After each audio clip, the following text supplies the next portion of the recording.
Sziasztok! Geri vagyok.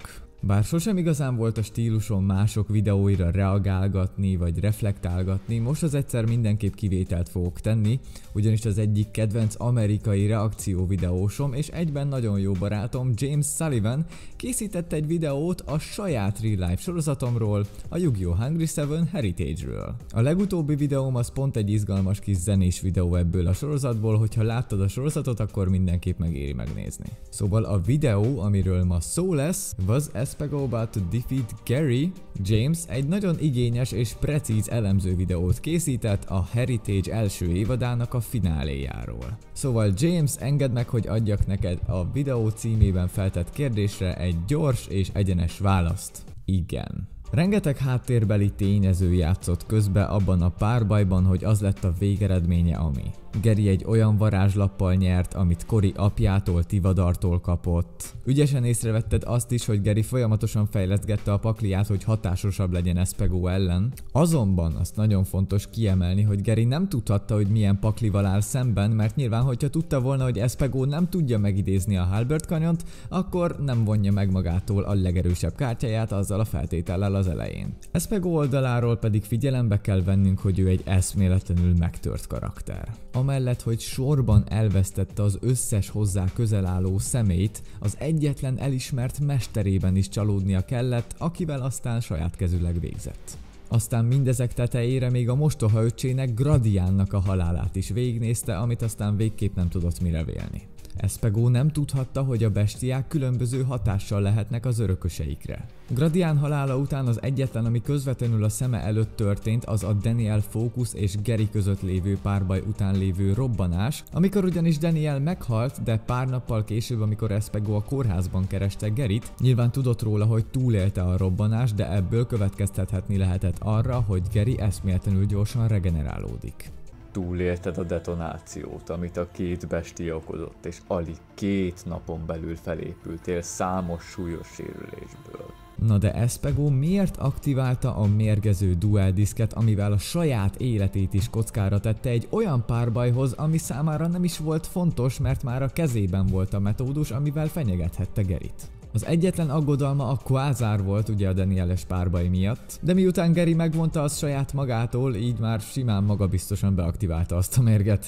Igen, Espego karaktere ezzel azt bizonyítja, hogy az élete árán is képes lett volna megmenteni a szeretteit, és igen, Espego végignézte volna, ahogy Gary meghal, és elvette volna a holttestétől a Quasart. Aztán itt jogos a kérdés, hogy de hát Espego jó ember volt, mégis hogy tehette volna ezt? Espego Garyben igazából csak Gradiánnak a másolatát látta. És ugye Gradiánnak végignézte a halálát, és ugye őt ismerte egész életében. Gary számára csak egy jelentéktelen alter ego volt, egy törött illúzió, hasonlóan Jura nézeteihez. Nem igazán volt számára valóságszerű. De amúgy meg természetesen Espego nem számított arra, hogy veszíteni fog a kvázártalan Gary ellen.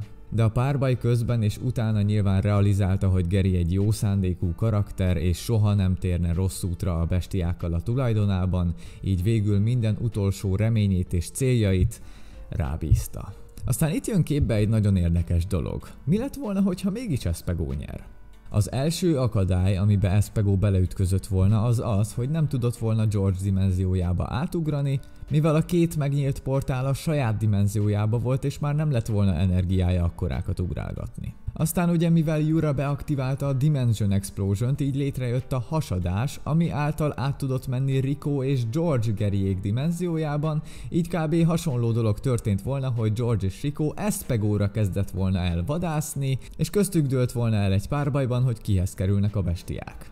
Azt egyébként nagyon fontos megjegyezni, hogy ez az eshetőség már csak azért is lehetetlen, mert az egész Heritage-nek a végén ugye ott van az Inheritor duel, ami egy megjövendölt esemény, tehát a világ és a sors folyamatosan úgy alakult mind a 3 dimenzióban, hogy az mindenképpen megvalósulhasson. Ugye, ahogy el is lett mondva, Horus egy isten volt, az ő látomásai sosem voltak hamisak. Semmi kétség. Horus valóban létezett, és mindent látott előre. Na de mégis, mi lett volna, hogyha végül Espego vagy Ricoék birtokolják a bestiákat? Egy hatalmas nagy beégés. Egy bukta. Mivel ugye tudjátok, hogy ez az egész mese teória, hogy a bestiákkal létre lehet hozni egy dimenziót, vissza lehet teremteni a hortakat, csak egy megtévesztés volt Gradián dimenziójából. Így sajnos egy kicsit kellemetlen beismerni, de végül teljesen mindegy, hogy kibirtokolta volna a bestiákat, ugyanis azon kívül, hogy természet felett ilyen erős párbajszörnyek, semmi egyéb hasznokat nem tudták volna venni. Amúgy James, ha már itt tartunk, emlékszem, hogy te részletesen foglalkoztál a real life karakterek párbajaival és pakliaival. Eszméletlenül kíváncsi lennék, hogy mi lett volna a végeredménye egy George versus Espego párbajnak. Ez akár egy új videó ötlet. Na de visszatérve, összegezve egyébként ennyiről lenne szó. Espegónak hatalmas nagy szerencséje volt, hogy pont Garyre, a kvázár örökösére bízta a céljait, aki ugye az egyetlen személy az egész univerzumban, aki képes holtakat feltámasztani és visszafordítani a negatív eseményeket. Az igazság az, hogy azért sántítanak a Heritage történetében a párbajok, meg azért volt rengeteg hiba bennük. Egyrészt ugye, mert eszmetől nehéz egy precíz és hibátlan párbajt megírni, főleg, hogyha rengeteg feltételt adok meg, hogy ez legyen benne, az legyen benne, stb. Ezt gondolom mindenki meg tudja érteni, aki valaha is próbált már párbaj scriptet írni. Másrészt most bevallom nektek, srácok, a Heritage-nek az alapsztoria nem kapcsolódik a Yu-Gi-Oh! Kártyajátékhoz. Az egész sztori egy régen el nem készült regényemnek az újragondolása, a címe biztos ismerős lesz, ugyanis van is ilyen kártyalap, az örökség szimbóluma. Valamikor középiskolás éveimben elkezdtem írni a bestiáknak a történetét, hogy Egyiptomban pusztítottak, nagyon sok minden hatással volt egyébként rám annak a regénynek az írása közben. Már akkor is megjelentek ezek az alter ego elméletek bennem, én nagyon szerettem azokat a sztorikat, amikor valamilyen középiskolás gyereknek van valamilyen plusz adottsága és kirekesztik, de aztán mégis felülkerekedik a többiek felől, és szépen megírogattam így a három alter egónak a párhuzamos életét, sokkal precízebben megvalósítottam. Annyi különbség volt, hogy ugye mivel nem volt Yu-Gi-Oh! Abban a világban, így a bestiák ugyanúgy öröklődtek ugye az alter egókban, csak nem úgy, mint kártyalapok, hanem a bestiák lénye volt benne a három alter egóban, hasonlóan a Naruto Shippuden Jinchuriki-jeihez. Aztán ugye így ugyanúgy megjelenik rajtuk a bestiák szimbóluma, csak annyi, hogy ilyen természetfeletti erővel rendelkeznek, Gary folyamatosan regenerálódik, megverik a suliban, de minden sebe sokkal gyorsabban begyógyul.